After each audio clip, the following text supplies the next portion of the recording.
let's say we remain slightly sexist and we say, well, we're still going to draft women, but we'll preclude them.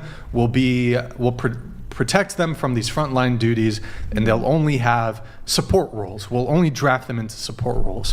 What about nurses, galley, stuff like that? Nurses, maybe they can be like in a mortar squad, so they're kind of in the back, but they could still maybe die.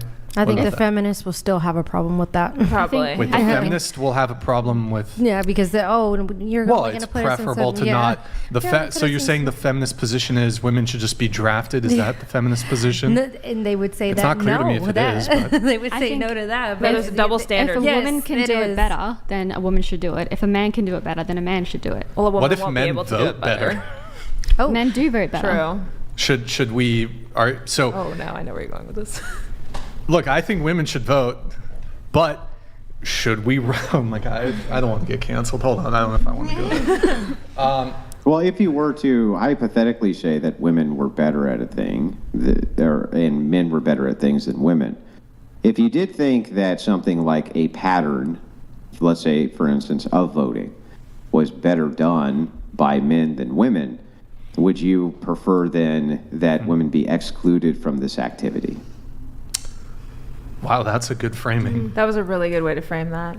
I'm really sorry, but I need you to repeat that one. I'm sorry. I just had, and I didn't understand. Okay, so let me try it again. Thank you. So, if you were to believe, as you do, that men are better at certain activities than women, and women are better at certain activities than men, that's what you just previously stated. I have that correct, right? Correct, definitely. Okay. Then if men were, let's say, better at voting than women were, would you necessarily exclude women from that activity because men were better at it?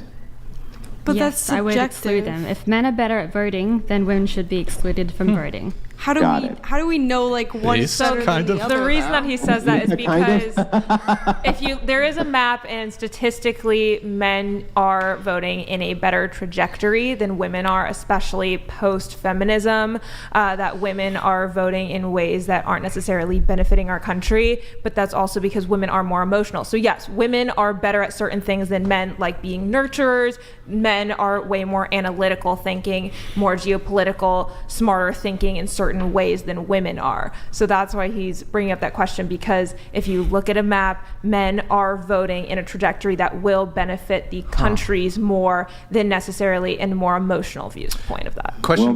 Well, men will vote for risk. Right. And women vote for security.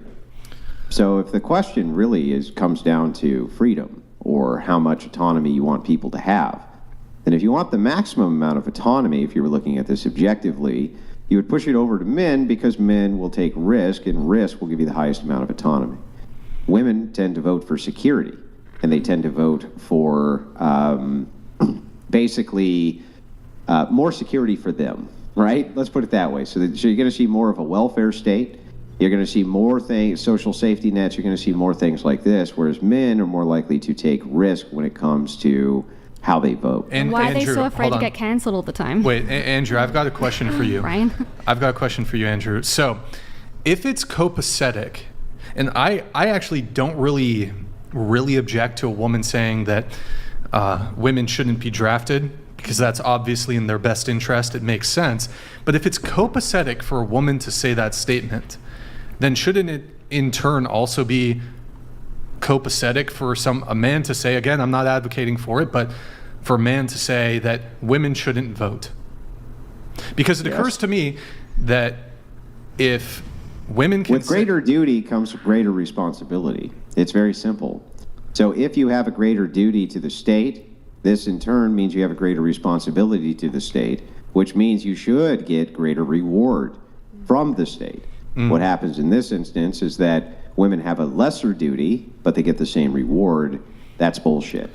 And it almost seems like, I mean, this is going to be a hot take here, but saying that women shouldn't be drafted necessarily means that men should be drafted.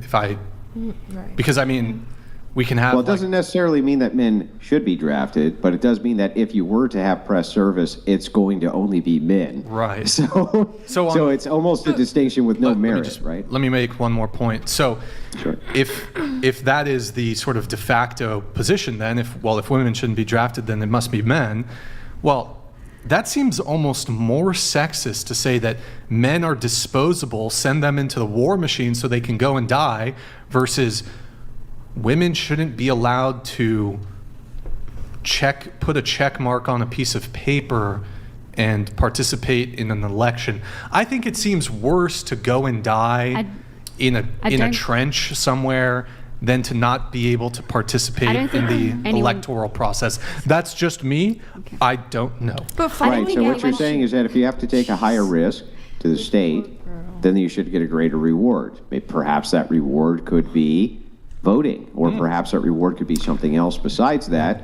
But this is why I love the movie, for instance, Starship Troopers. I told you this, right? Service guarantees citizenship. So that would just mean, like, look, if this is something in which maybe you could do something like this. This might be a good in-between. You could say, look, if you're willing to give 6 years of your life to the state for free, you have no compensation whatsoever, then you can vote. And what you'd see is that the trend would still be that mostly it would just be men who were allowed to vote. Okay. There would still be some women, but then at least wouldn't that meet the egalitarian standard? Go ahead.